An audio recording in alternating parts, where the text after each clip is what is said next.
Assalamualaikum, salam sejahtera dan selamat kembali ke channel Abang. Jadi sebelum Abang lanjutkan bercerita, hari ini Abang nak mengucapkan selamat Hari Raya sebab kita ni masih ada dalam bulan raya lagi kan. Jadi patuhilah SOP, jaga. Kita masih ada COVID lagi tau. COVID masih ada di persekitaran kita, jadi kita kena hati-hati. Ramai daripada kawan-kawan kita atau saudara mara yang dah terjangkit. Tengok je lah dalam negara-negara India kan. India teruk sekarang ni COVID.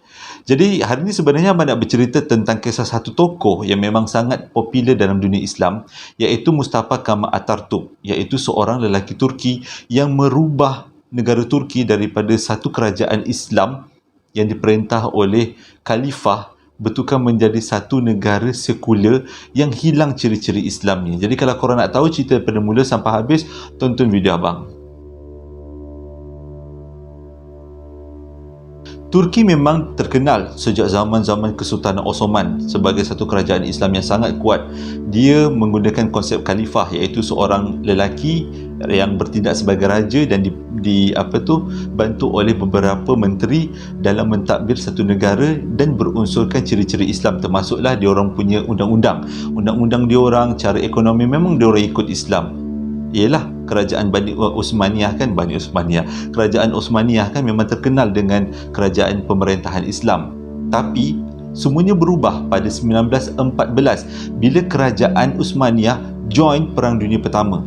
Dia rasa dia nak buat sesuatu perubahan pada negara dia pun joinlah Perang Dunia Pertama. Itu adalah kesilapan yang paling besar, iaitu waktu Perang Dunia Pertama itu berjalan, kerajaan Osmaniyah telah dikuasai atau ditakluki oleh tiga kuasa besar, iaitu Britain, Perancis dengan Greece, dari tiga sudut yang berbeza. Jadi disebabkan penaklukan ni, Perancis, Britain dengan Greece ni, penaklukan ni menyebabkan kerajaan Osmaniyah berpecah, runtuh. Bukanlah runtuh, tapi menjadi semakin lemah lah. Bukan runtuh, menjadi semakin lemah. Dan dalam banyak daerah yang ada dekat Turki, hanya daerah Anatolia saja yang masih lagi dikuasai oleh kerajaan Osmaniyah. Daerah-daerah lain habis. Semua dah diperintah oleh Perancis, Britain dan juga Greece. Memang tak ada langsung ciri-ciri penguasaan kerajaan Osmaniyah. Jadi dekat sinilah bermulanya macam mana Mustafa Kemal Atatürk mendapat nama. Dia ni sebenarnya adalah seorang panglima tentera kerajaan Osmaniyah. Jadi sewaktu tiga kuasa besar ni menakluki Turki, tiba-tiba Mustafa Kemal Atatürk ni, Mustafa Kemal lah nama dia, Mustafa Kemal ni bangkit, membentuk satu pasukan, membuat beberapa strategi mengalau ataupun mengusir tiga kuasa besar ini keluar daripada Turki. Jadi di sini menunjukkan dia ni seorang yang sangat pandai dalam strategi perang dan dia dapat menghalau tiga kuasa besar yang menguasai Turki pada waktu itu. Ditambah pula kerajaan Osmaniyah pada waktu itu diperintah oleh tiga orang menteri, iaitu tiga orang pasha. Pasha itu adalah gelaran untuk menteri pada kerajaan Osmaniyah. Jadi korang bayangkan ada tiga kepala yang memerintah satu kerajaan. Jadi kadang-kadang orang A nak, orang B tak nak, orang B nak, orang C tak nak. Jadi disebabkan kelemahan ini, negara Turki diperintah atau ditakluki oleh tiga kuasa besar, iaitu Perancis, Britain dan juga Greece. Dan kemunculan Mustafa Kemal Atatürk memang sangat bertepatan pada waktunya, di mana dia berjaya mengusir tiga kuasa besar ni.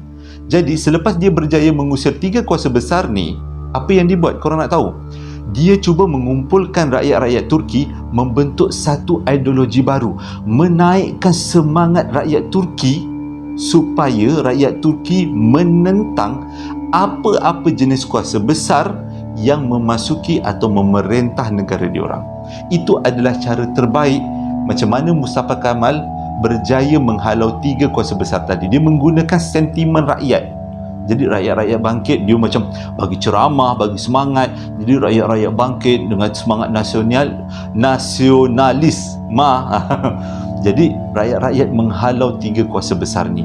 Jadi selepas Mustafa Kemal berjaya mengusir tiga kuasa besar ni, Mustafa Kemal dan kuncu-kuncunya membentuk satu kerajaan baru. Kerajaan baru ni yang Mustafa Kemal bentuk ni dibentuk pada tahun 1922 dengan nama Grand National Assembly, iaitu GNA. Jadi walaupun waktu tu masih ada lagi kerajaan Osmaniyah, masih tak runtuh lagi, tapi Mustafa Kamal rasa dia ni yakin untuk membentuk satu kerajaan baru. Dia rasa kerajaan Uthmaniyah yang sedia ada memang dah tak relevan lagi. Jadi dia pun memang dengan kucur-kucurnya buatlah GNA, Grand National Assembly tadi kan.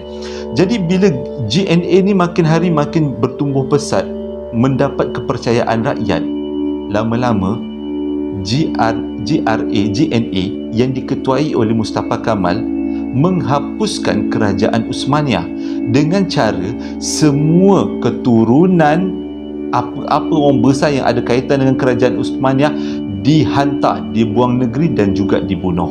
Itulah cara dia, macam mana dia menggunakan sentimen rakyat untuk membangkitkan diri dia, menjadikan dia sebagai ketua dan meruntuhkan kerajaan Uthmaniyah. Dia bukan runtuhkan macam tu je, dia buatlah macam-macam ideologi, agenda. Dia tuduhlah kerajaan Uthmaniyah ni menyelewengkan banyak duit, banyak rasuah. Jadi kerajaan Uthmaniyah pun memang dah hilang kuasa kan, dah kekurangan kuasa, senang je lah nak diruntuhkan.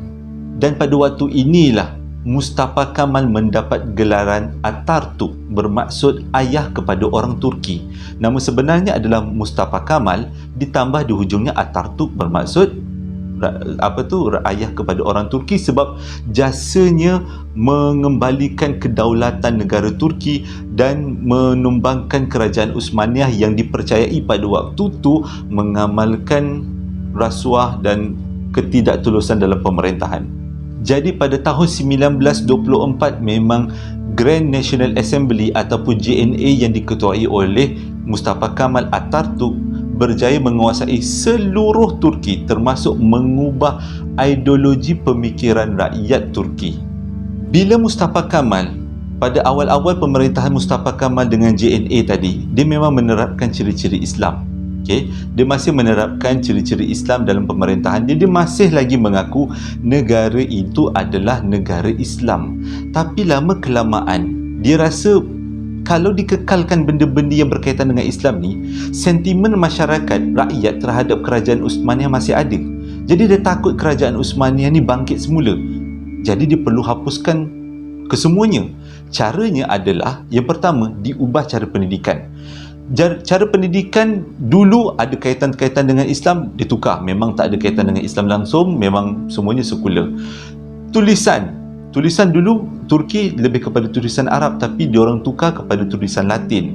Begitu juga yang macam kita dengar azan dalam bahasa Turki, lepas tu orang tak boleh pakai tudung, lepas tu banyak lagi perkara-perkara yang berkaitan dengan Islam dihapuskan. Tujuannya hanya satu, dia takut kerajaan Uthmaniyah tu bangkit. Okey, pada masa yang sama dia tak nak kerajaan Uthmaniyah. Dia tak nak Islam tu. Jadi dia buatlah perkara-perkara macam ni untuk supaya masyarakat hilang kecintaan kepada kerajaan Uthmaniyah yang dulu. Selain daripada tulisan dan juga bahasa dan juga pendidikan, dia juga mengubah beberapa perkara yang penting, iaitu mahkamah syariah dihapuskan. Jadi hakim-hakim yang mahkamah syariah diberhentikan, memang tak ada kuasa lagi dah, diganti dengan mahkamah yang diadaptasi daripada barat. Begitu juga dengan kalender, dia orang dah tak guna dah kalender hijrah, dia guna kalender Mak Saleh. Memang totally berubah lah. Memang sebabnya satu, dia takut kerajaan Uthmaniyah tu bangkit. Dan pada tahun 1928 akhirnya GNA ataupun Mustafa Kamal Atatürk mengumumkan negara Turki bukan lagi negara Islam, dan agama Islam bukan lagi agama rasmi negara Turki. Pada tahun 1950 ada seorang pemimpin namanya Adnan Menderes. Dia cuba mengembalikan kepercayaan rakyat kepada Islam. Dia cubalah, dia memainkan sentimen-sentimen keislaman untuk membangkitkan rasa cinta masyarakat kepada pemerintahan kerajaan Uthmaniyah yang dulu. Okey, tapi dia berakhir dengan dibunuh dan dituduh dengan pelbagai jenis tuduhan yang memalukannya, sehingga rakyat tak percaya dengan si Adnan ni. Jadi pembunuhan Adnan dianggap sebagai satu pembunuhan yang sewajarnya pada waktu tu.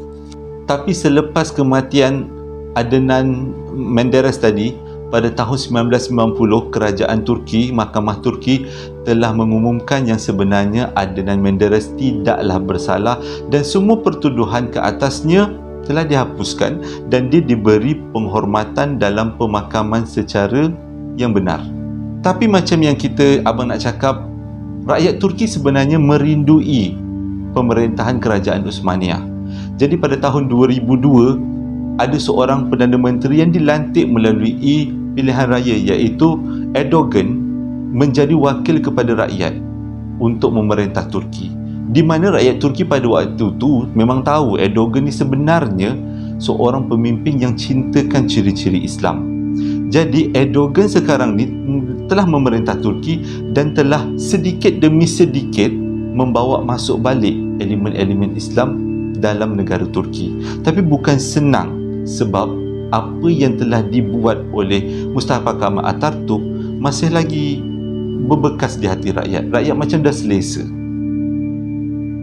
Terima kasih sebab dah menonton video abang daripada mula sampai habis tentang macam mana Mustafa Kemal Atatürk, sejarah asal dia mengubah kerajaan Uthmaniyah, kerajaan Turki, daripada kerajaan Uthmaniyah kepada kerajaan JNA ataupun kerajaan sekular. Abang harap ini menjadi pengetahuan tambahan untuk kita semua.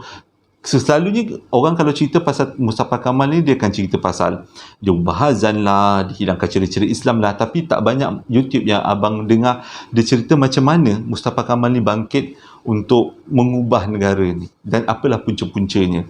Jadi abang harap bolehlah korang sampaikan cerita ni pada orang-orang lain.